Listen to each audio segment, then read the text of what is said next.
phủa về lịch xoay à thì nó tấm tắc khi năng mà phủa anh em nó tấm tắc thì cần phát sinh sự mình có phủa đấy thì dọc nữa tụi nó mà đã chính đâu cái sắc tụ ai sắm khai ít phủa sân ari ruộng thì mình chịu thèm phủa sân em cái này là mà mình sinh ra in mà rồi kami in share cái feature primary đâu cái kami cái này là này tour cái này miron nhẹ na miron ruồi ấy chú biết là cho nên in thuê tour cái này cần tít ta cái thì cái còn phủa suốt về tốt in chút tiền phủa sân cái này chú đâu anh ấy cho nên tụi nó music industry ít chuẩn sâu đan ít lụt sâu đan như tôi thì mình chịu thấy anh em là hi music industry thì hin mấy gì mà tất cả luôn thì cho là rồi là 2020 về là hắn xét cái đồ về châu ta 18, 19, 17, 18, 19 something like that cái chuan thì bây giờ cái là cái underground hay rap bar hay cái rap lâu đi cái sai ngay là wa rap lại chỉ cái chuyện ta cho nên cái nên MDM lệ MZE om ta khata khanin miron bel khe chawa miron so ma khata khanin men shima chonin 2020 vela mo 19 vela ka lut chen ke sia anh lệ tụi nó cái Melbourne này là sinh ta Melbourne Mizo Association tên in abig tất cả trả chua inia Melbourne Mizo te đàn hi tụi nó ít mua đàn shim Frank đâu poni soi thea in thục đâu poni soi thea các mình chịu thấy ngầm lệ nhà cái bây giờ ai hay các bạn thiên vàng in phật thu là như thế nào hay chút tiền in tốt soi roll po cái này to là in sao không roll po cái này to là đi tất cả soi cho nên hay tụ tập mấy po hi anh chạy em chắc mấy cái mà là cả cái bà po ngắm bắt takin cậu mà cái page của Frank cái này nào hay cái là in dẹp in thục chữ chuyện cái này là cái lối sủa là điều gì pon anh mà nắng mà đi zo cả in chama mà được cái mà zo khi cái cái sung zo tiếng về zo đi nụ bụi anh này tôi thì tôi cần chơi trong mà sẽ mà hiện xoay về để sẽ in xuống cái điện nguồn nụ bụi này nghe nhớ single nghe nhớ phải này tôi những phải ra nghe này tiếng zong ha nha bây giờ lại phô đây là hay gắn chơi về nụ bụi chỗ này tổ nghe cho nên pha bản cái này về đó nấu bằng tế in nấu bằng tế in pha bản cái này chút cần nấu về anh ấy chú này mê là cho in nu share lovin in nu sẽ lâu tu rang ngay là in mấy chế độ do mình xin thêm in nu ka excuse lắm cái là hey mo soi thiam har mấy chế độ do hi mo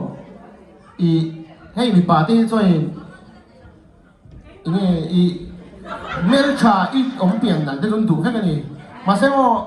đủ do hi mình suy ngay người ta anh lâu ông về tóc bên thì cần nại hiện nên cần ông nông pura hiện nên cần đủ do tù rồi bằng hi thì cần son mi chân thì nói về thì hi anh mel chặt em vắt đầu pon mi đâu em mel cha mi lâu thì bui đầu pon cần đủ do cho anh lâu ông về bên cái sấy thiam lâu này ta cho nên tụi nó audience tụi nó cần crowd gì à nên mel chặt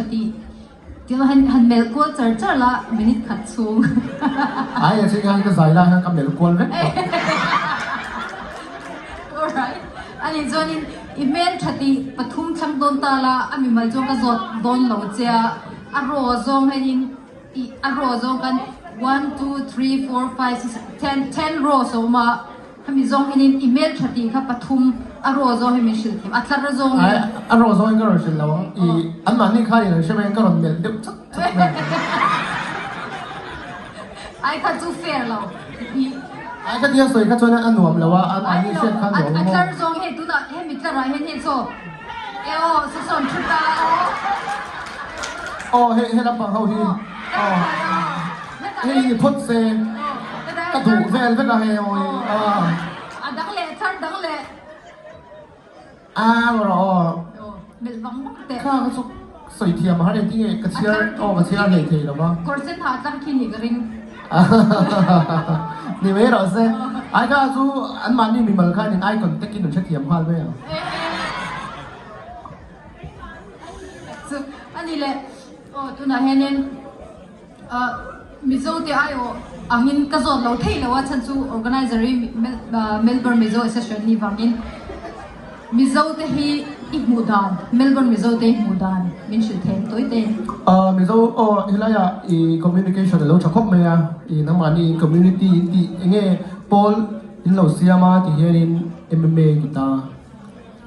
in lo phui sui khop me ya tin atampo krinai in lo tama so anin heta mizo le mizo he dia kharin heta kan unau team mi shim police zo mi in mel shiat kwal veka chuanin anuam ka ti ma hilaya kamudana chuanin hei foreign dang ka zini chuanin tianga chungkwa bila om hi annom ni alo ni chuanin chungkwa in mani in le lo nei thapin mani private car nei deu chap in nia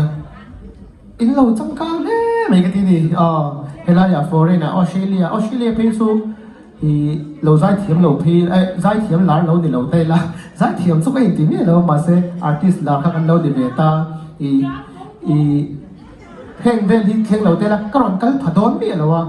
các bạn cái là cái này lâu trăng càng thế thì ha cái đồ thì lom tak me wani emi lo po hi fela hi ngoro ka zole du pakhat chu I stage name hi young fella tinge young fella fella hi kan ti ve deu khera el hi kan double ve a chan chu tu na le po in shia kan hla ngai sa tu tam tak hi Northeast India police India lawa police mizo lo tam tak anomani hei hian in an lam thiam theinan fella el hi kan double ve a young hi chu a rapper name ve ne kum som riat kan in no po young fella tho pha kan don ta ka lo dam the kan ni chuan chuan chuanin cái yang reng don thì nàng lúc này young fella ni mo yep young fella ani le hey Mizoram khenin pitch show an le ya rap battle ishet kan share mo ka shelwa audience ti hianin Melbourne Mizo Association atoy zong in MMA ti taila MMA ta na enge rap sera rap toy te tlar ni or tlar thumang khai in tu na hen ingai to chok them cái lối này tuổi lộc là shim pha cho anh thì công rồi nghe cái dis don chơi nghe cái phật don chơi nghe khá shit lo alright ani chonin tun zanin program to pa hen kan zot liang ale alright kan lo lu ke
Oleh khati zong kha young fella about day kan lom na le interview na toite stay sa an nei na karon da thei cholo ni le ta min clear tu de zong zo in zavain lalpan mal som vek chero se next video kanin mule vek don nia to na tan chuan bye bye vek ule bye bye